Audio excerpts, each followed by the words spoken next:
South Delhi की गर्मी कभी कभी एक गीले कंबल की तरह सोल पर भारी पड़ सकती है। एग्जैक्टली ऐसा ही कुछ आन्या के साथ हुआ। वो 22 साल की थी, वसंत विहार में रहती थी, आराम में पली बढ़ी, चारों तरफ लग्जरी थी, लेकिन फिर भी वो खोई हुई थी। उसकी लाइफ, डिजाइनर कपड़े, फैंसी ब्रंच और अंतहीन सैलून विजिट्स, ये सब उसके पेरेंट्स ने बड़े ध्यान से प्लान किया था। आन्या डार्लिंग, मिसेज सिंघानिया का बेटा अभी अभी स्टैनफोर्ड से लौटा है, वो कितना अच्छा लड़का है। उसकी माँ उसे बार बार याद दिलाती, जैसे शादी ही सबसे इम्पोर्टेंट माइलस्टोन हो। और सब्सक्राइब लेकिन करें। जहाँ सब उसे एक राजकुमारी देखते थे, आन्या को लगता था कि वो फंसी हुई है। उसे कुछ रियल चाहिए था। चुपके से उसका दिल फोटोग्राफी में लगता था। वो अपने कैमरे के साथ बाहर निकल जाती और दिल्ली की असली धड़कन को कैप्चर करती। स्ट्रीट वेंडर्स, पुरानी बिल्डिंग्स, असली कहानियां, ये उसकी चमकदार और गुफ्तगू की दुनिया से भागने का तरीका था। एक जलती हुई दोपहर अन्या शाहपुर जाट की पतली गलियों में भटक रही थी। वहां उसे एक छोटा टूटा फूटा कम्युनिटी सेंटर मिला। अंदर बच्चों का एक ग्रुप एक यंग लेडी कविता के आसपास बैठा था, जो उन्हें इंग्लिश पढ़ा रही थी। उनके चेहरे धूल से सने थे, लेकिन उनकी आंखों में उम्मीद चमक रही थी। आन्या को एक खिंचाव महसूस हुआ, एक कनेक्शन जिसे वो समझा नहीं पाई। वो वापस आने लगी।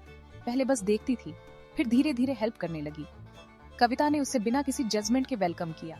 दिन ब दिन आन्या खुद को इन बच्चों को पढ़ाते, खेलते और उनसे सीखते हुए पाई, जिनके पास बहुत कम था, लेकिन फिर भी वे इतना मुस्कुराते थे।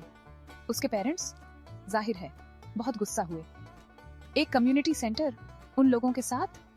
आन्या, क्या तुम्हारा दिमाग खराब हो गया है? उसकी माँ चिल्लाई। आन्या के फादर ने उसे घर से निकालने की धमकी दी और उसे अपनी बेटी होने के कर्तव्यों की याद दिलाई। लेकिन पहली बार आन्या टस से मस नहीं हुई।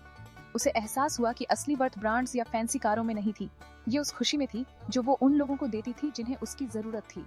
आन्या ने अपनी फोटोग्राफ्स ऑनलाइन बेचना शुरू किया और उन पैसों से सेंटर के लिए किताबें और सप्लाईज खरीदी। उसकी पिक्चर्स कहानियां कहती थीं, कच्ची, ईमानदार और उम्मीद से भरी।